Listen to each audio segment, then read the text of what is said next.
Hello, I'm David Chaston with 989, brought to you by interest.co.nz. This is where you get everything you need to know in 90 seconds to 9 o'clock, including news of a new round of tax cuts in Hong Kong. But first, new American single-family home sales fell less than expected in January, and supply rose to its highest level since 2010. Hopeful signs for a sluggish housing market recovery there.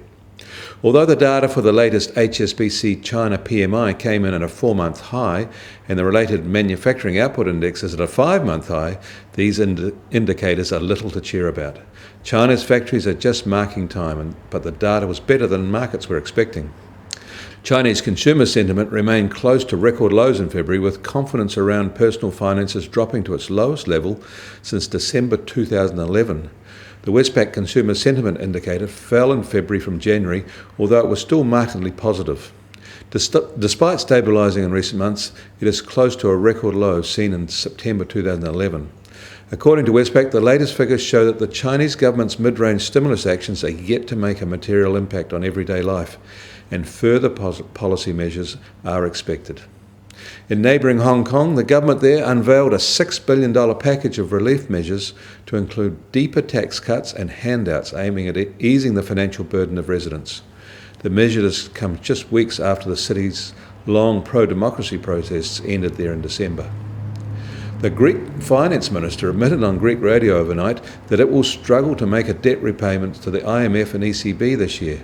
It also looks like it's reneging on privatisation plans it committed to on the weekend.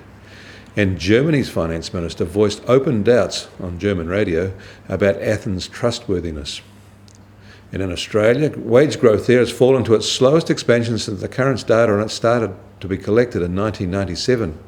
And the latest reading of Australian consumer confidence doesn't look too flash either, especially for spending intentions. The chances of an Australian rate cut are growing. The next RBA review is next week. US Treasury 10-year yields fell back again in New York and now at 1.98%. We start today with our swap rates for terms 2 to 10 years lower by another 2 basis points.